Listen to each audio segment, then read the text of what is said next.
Think think it's live. I have not seen the sign. It's live. Okay. So good afternoon again, and welcome to our 5th annual Commonwealth Sustainability Week and today's webinar, Prepare PA, Partners for a Resilient Pennsylvania Launch, Building Climate Resilience Together. My name is Peter Boger. I'm the Director for Engagement at Penn State Sustainability, and in that, the Sustain Penn State office. There are 3 offices that comprise Penn State Sustainability. Together, we work to be catalyzers, conveners, communicators, connectors for sustainability across the entire Penn State system, all 24 campuses, all 90,000 students, all 20,000 plus faculty and staff, and all the communities in the Commonwealth. And obviously, that's not something we do by ourselves. That is why we see ourselves as really being amplifiers and trying to help everybody else on their sustainability journey, whether at Penn State or across the Commonwealth. In doing that, we find many partners, and one of our key partnerships for the last 5 years has been with the Green Gov Council. So now I'm pleased to introduce my friend and longtime colleague and partner at the Green Gov Council, Mark Hand. Mark is the director of the Green Gov Council and is responsible for promoting energy conservation and sustainable governance across the Commonwealth agencies, steering the reduction of greenhouse gas emissions. Mark, take it away. Thank you, Peter. And I just wanted to say the Commonwealth is very excited to launch Prepare PA today. And I just wanted to say it's been quite a journey for the Commonwealth to this point, to get to the point where we're talking about Prepare PA. And just for a quick background for our audience today, for those of you who are not sort of aware of the history of this, a few years ago in 2021, the Department of Environmental Protection set out to create opportunities to train its staff on the latest in climate science and policy. And so we worked with DEP and contracted with the Association of Climate Change Officers to deliver a climate science and policy type training. And, it was offered through DEP and through state employees across multiple agencies and was later expanded to external stakeholders. And during that process back in 2021, we had an advisory board that formed, and we were trying to figure out how to get sort of this training and sort of the conversations about climate science and policy out to larger stakeholder groups. So that's how it started in 2021, and then we flashed ahead in 2022, and in late 2022, our Commonwealth agencies signed an MOU. There was 8 agencies in an MOU to fund what we were calling the Climate Mitigation and Resilience Network. And just for a shorter version of that, we affectionately called it the Climate Network. And the 8 agencies that funded this project were DEP, PEMA, DCNR, DGS, Department of Health, PennDOT, DCED, and Department of Agriculture. So we had a lot of agencies involved. Some of them are on the line today. So thanks for that. And so with that MOU, we sort of had a group goal to develop training for a climate-ready workforce, support peer-to-peer networking, create information exchange opportunities, further partnerships, deeper collaboration to further drive climate problem solving. And we wanted really a human-centered solutions to help solve our climate problems. And so starting in 2023, that 8 agency funding MOU and that MOU between our agencies, we worked on a 1-year contract with ICF Consulting. And so ICF Consulting was pulled into this to help us develop a new climate training program, and which that climate training is right now is freely available and free to use on our GreenGov website. It's a great set of 4 modules that it's available for anyone to use, and we recommend that you take a look at it. And then also with that ICF consulting project, we worked with them to facilitate discussions between the Commonwealth and our advisory board. And so we wanted to create sort of a new vision and mission with that contract. And ICF was also on retainer to help us figure out sort of a long-term and permanent home for the climate network. so that agencies can participate side by side with the public sector colleagues.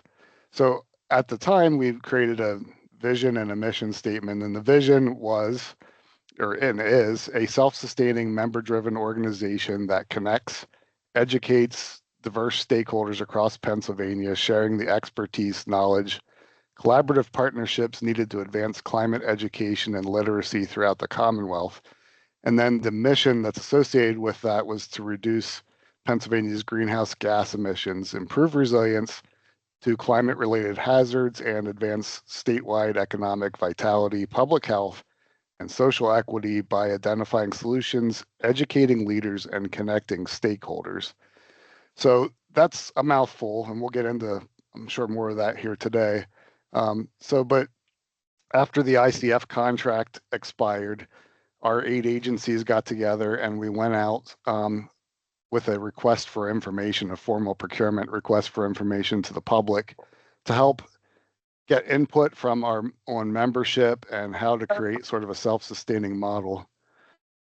So we asked questions like if there was public interest in participating on a board, what types of membership structures that would work best for this type of effort, and other types of questions.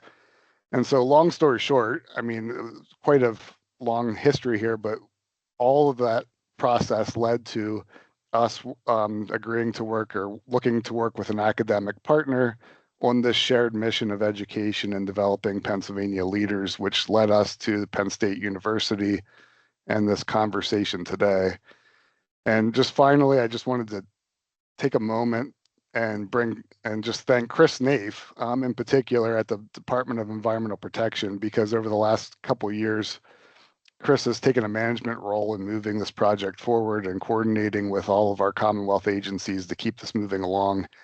And frankly, without Chris being involved, Prepare PA probably wouldn't be ready to be discussed here at Sustainability Week. So I want to invite Chris to join the Q&A session sort of, or whatever is fitting sort of in the session today, in case there's questions for the Commonwealth going forward. And that's all my comments. It's probably more than I needed to say, and I'm going to turn it back to Peter, and hopefully that helps set the stage. Well, thank you, Mark. And yes, I think it helps set the stage in showing that this is, a long time coming and that this has a lot of support across the state and a lot of people interested in seeing what we can do with what we're going to talk today about. And to introduce all of that, I'm pleased to introduce today's speaker and another colleague of mine, Jackie O'Connor. Dr. Jacqueline O'Connor is a professor of mechanical engineering and the acting director of the Penn State Climate Consortium. Jackie's research focuses on hard to decarbonize power and propulsion technologies. And at the Climate Consortium, her main focus this year is in launching the subject of today's webinar, the Prepare PA Network. So we are delighted to have you. And please join me in welcoming Jackie O'Connor. Thank you so much, Mark and Peter. I'm going to share the slide deck I have here, and we can get rolling. All right, so I really appreciate Mark's introduction because this is a long time coming. There was a lot of work and really great activities that happened at the state agencies before Penn State ever got involved and before the RFI came out a year and a half ago. But now it's really exciting to be able to work in partnership with them and launch what we're calling Prepare PA, Partners for Resilient Pennsylvania. So my goal today is to give you a brief overview of why Prepare PA, what is Prepare PA, and how can you get involved in Prepare PA. And this will be relatively brief because one of the things we really wanted to do was hear from folks and understand more about what PA needs in a climate network. So before we get going, though, I always like to understand a little bit who I'm talking to. And so if you feel comfortable throwing it up in the chat, just put in sort of your affiliation. Are you an academic? If you're a student, you are an academic. We're gonna call you an academic for today. Are you working in business and industry? Are you working in government, or are you just here as a Pennsylvanian who's interested in climate. All right, we've got a good breakdown between academic and government. I see a few folks from nonprofits and industry. Ooh, healthcare, private sector. Okay, this is super helpful because the whole goal of this, if I can get back to my slides here, is that Prepare PA is for everybody. The whole goal here is to prepare Pennsylvania through innovation and partnership to thrive in our climate future. And one of the things that I hope you get, if you take one theme away from this, is that this network is really being built for Pennsylvanians by Pennsylvanians. And we want to make sure that we're reaching out to all these different sectors and all these individuals to partner and prepare. So why Prepare PA? What motivated putting together this network? So you heard a bit of the history from Mark, but a lot of the motivation comes from the changes we're experiencing in our state. And so a colleague of mine, Erica Smithwick, sent me this chart. This is the number of Pennsylvania billion-dollar disaster events since 1980. You can see the types of disasters are broken down by color. There's a lot of green, which is severe storms. There's some purples, which are winter storms, some blues, which are flooding, and then, lots of rain, but also in Pennsylvania, we do have drought. And so you can see that in the tan color.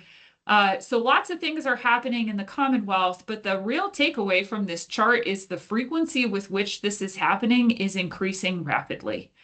And so if you look in the chat, our fantastic research program project manager here, Sarah Potter, is going to put in a link of a different DEP website that has a ton of really great information about these types of challenges that are specific to Pennsylvania.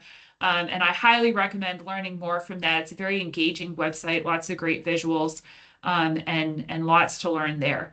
So this is part of what's motivating it.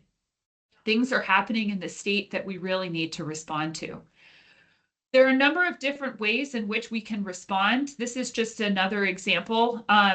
Building infrastructure is going to be a big part of this. So this comes from a report at climateintegrity.org that estimates that by 2040, the Commonwealth of Pennsylvania will have to spend over $15 billion to deal with all the stuff I showed on the previous chart. So this more intense environment that we're living in is going to be very costly. You can see the breakdown of the types of things that will need to be done. Increasing drainage capacity is about half of it. Things like road maintenance and a lot of dealing with heat will be another portion of it. One thing I took away from this chart is that these benefits don't only just benefit from us from a climate perspective. I mean, I like driving on better roads. And so there's a lot of co-benefits that are going to come with this, but this is not going to be cheap. And so identifying the best ways to implement these strategies is going to be critically important. So one thing I just mentioned, though, is that, this is not all doom and gloom. There are a lot of co-benefits that come with dealing with these things. So this is an example. One of the things we're going to be talking about is mitigation. And building more clean energy infrastructure in the state is going to be part of that. And when you build new infrastructure, there are a lot of good co-benefits. This is just one example. So this is a projection of the number of jobs that will be created by improving clean energy in the Commonwealth of Pennsylvania. There are a ton of other co-benefits, that could come with this: better health outcomes, cleaner air, reduction in vector-borne diseases, all these things that are going to be really helpful and benefits to folks in Pennsylvania that don't just include, the resilience to climate disasters. So hopefully these examples give you a little bit of motivation for why Pennsylvania needs a network like this. Now let's talk about what this network is actually going to be. So our vision here is building on an established network of members. Prepare PA will assess needs, uplift and align existing activities, and connect community partners.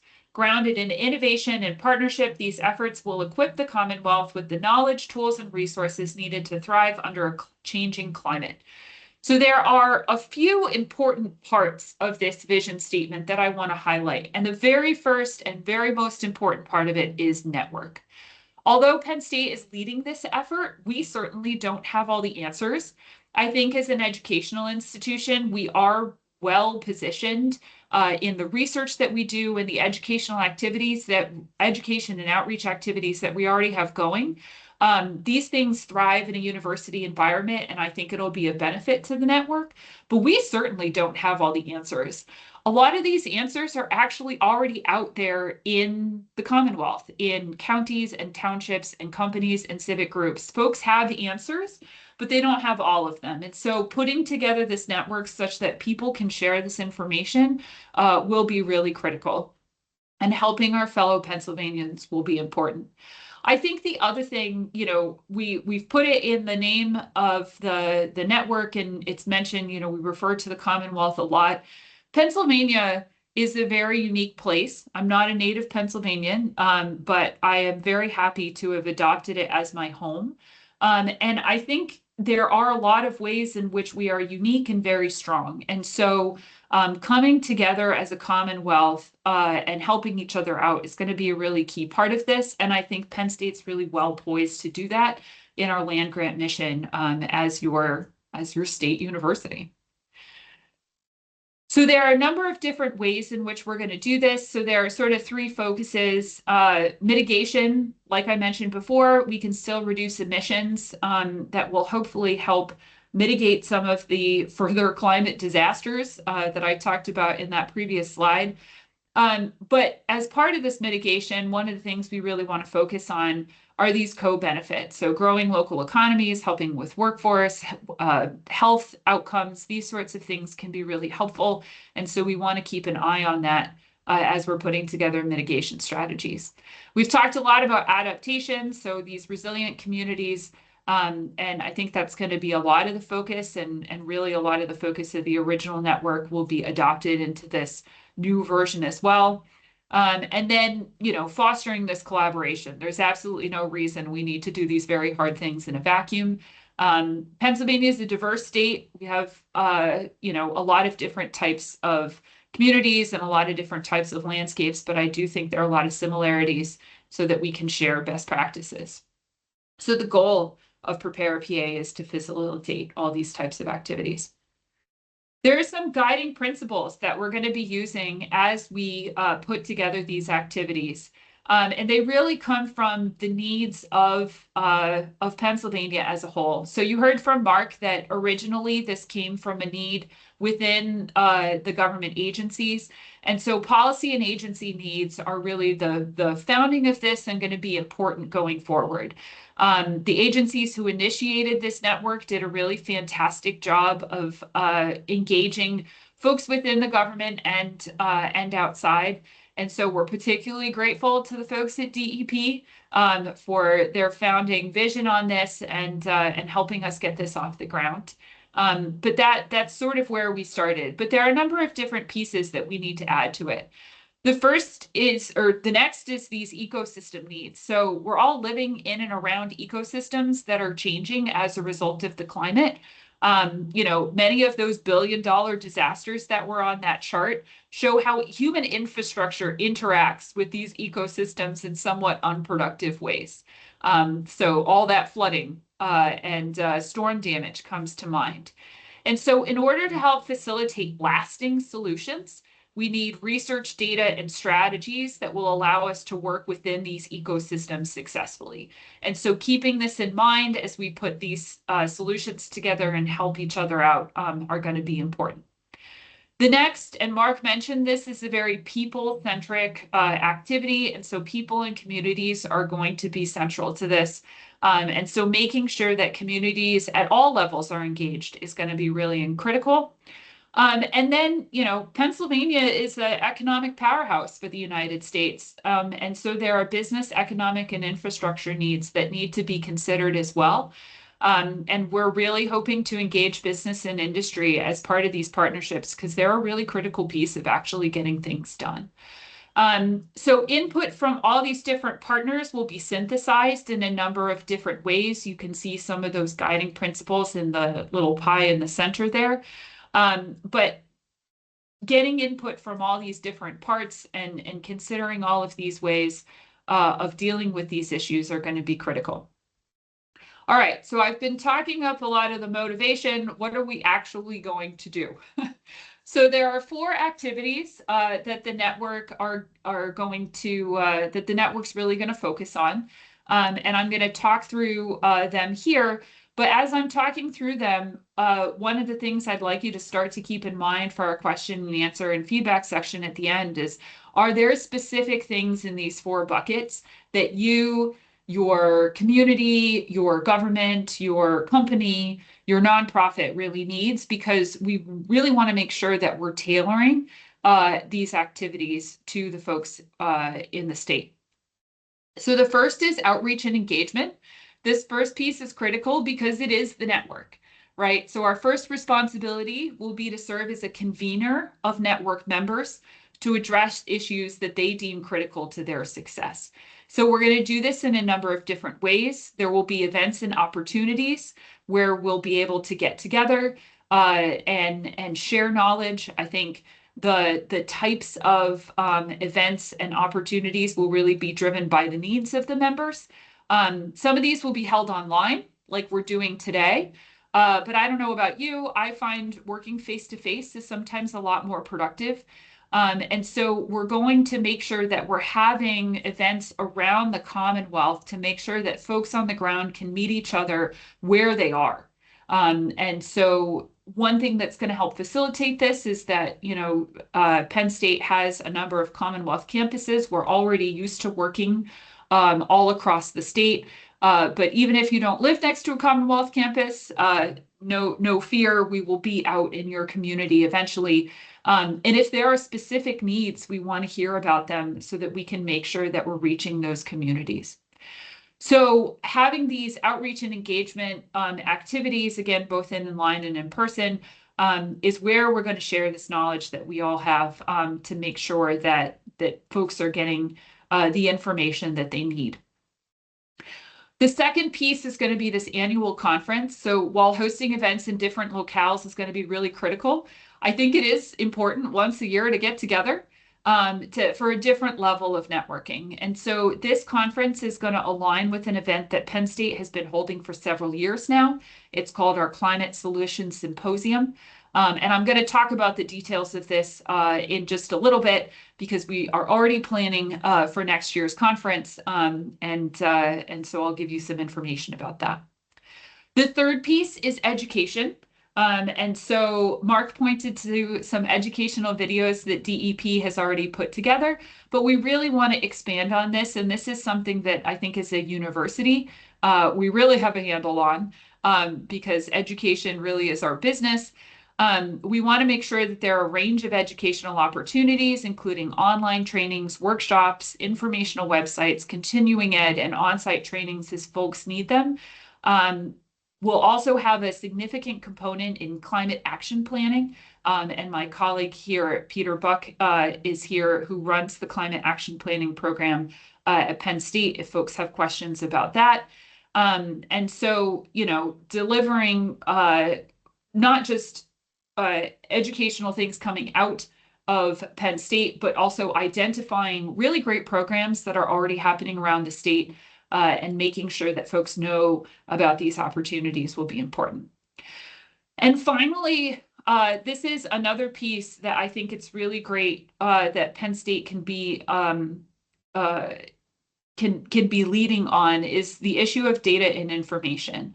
So providing science-based information to the network is going to be critical to help folks support decision-making in their own communities. So we're working on launching a website that allows folks to get to current databases, but also we're going to think deeply about curating information that member networks deem important, thinking about ways that we can use the research that's happening at Penn State and other places around the Commonwealth to make sure that folks have the data they need to make really good decisions. So I should note that many of these offerings will not only build off things that are already happening at Penn State, but there are a lot of things that are already happening within the Commonwealth that would be great to incorporate in the network. And so if you're seeing these buckets and thinking, well, my organization is doing something that would fall amazingly in bucket number 3, please reach out. We would be really interested in co-branding your event with Prepare PA. I'm not looking to take over everything here, but if there are already things that are happening where you want to partner with us so that we can amplify that message, that's really what Prepare PA is about. So please do reach out. There will be info on how to get in touch with us at the end of the presentation.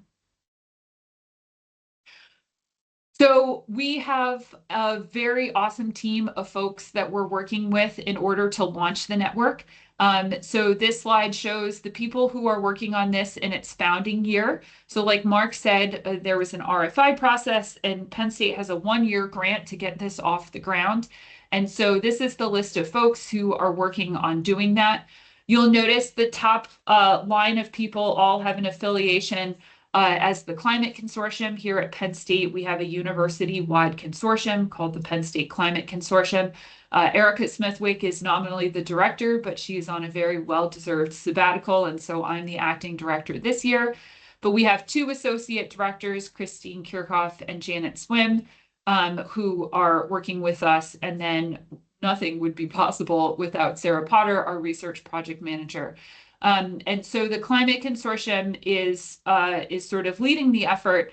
But then Peter mentioned Penn State sustainability and sustain Penn State activities.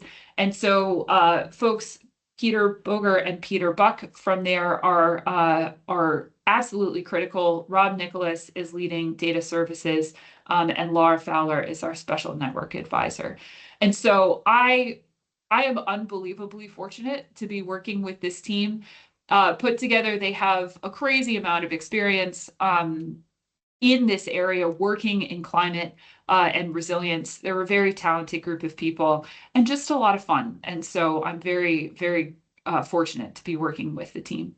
I will also note we're working with a great team of folks at Clear Results Energetics, which is a consulting firm that has deep expertise in climate and energy.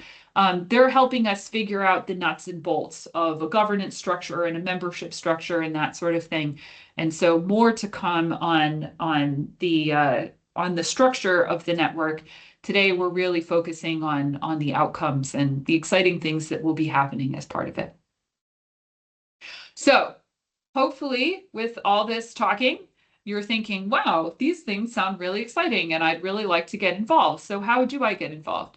Well, there are a few opportunities. The first is our Climate Solutions Symposium is scheduled. So please save the date. It'll be May 18th through 20th, 2026 at the Penn State Hotel in State College, Pennsylvania. This is a great location, and I'm a little bit biased because I live in State College, but it's a lovely part of the state to visit in May. This is going to be sort of 2 events in one. We've been holding the Climate Solutions Symposium for several years. Sarah will put a link to the event page, and you can see what we've done in the past. And this is really a research and outreach event that we've been running as the Climate Consortium for the past couple of years. Nominally, it's been a 2-day event. This year, we're going to expand it to a 3-day event. The theme will be centered around resilience in Pennsylvania, and the 3rd day will be focused exclusively on Prepare PA activities. Obviously, folks have always been invited. The public's been invited to this symposium since its founding. But as we're focusing this year on launching the network, and focusing on Prepare PA activities, I think this will become an even more exciting event. So the QR code sends you to more information about this event. We are actively looking for sponsors. So if your company or nonprofit would like to or individual would like to sponsor this event, please get in touch. You can see, like I said, Sarah put some information in the chat about the event, and you can get in touch with us about how to participate. Also, we now have a new website, preparepa.psu.edu. And this is where we will be putting all updates on the network, ways to get involved, and eventually those data streams and things we were talking about before. So keep an eye on that website, and you're able to contact us through that as well. So that's my spiel, and we've kept it to the time that I was hoping to, but we want to hear from you. How do we make this network work for you? What ideas do you have for growing its impact in Pennsylvania? And then this QR code is sends you to a form to basically, discuss your interest in the network, and ways that you may want to engage with us in the future. So if you are interested, I'll leave this slide up for a little bit. But at this point, I'd like to open it up to questions and discussion. The Prepare PA, much of the Prepare PA team is here. And so we're happy to engage and hear what you have to say. So I think at this point, it may be a good time to kill the recording so that we can hear from the folks at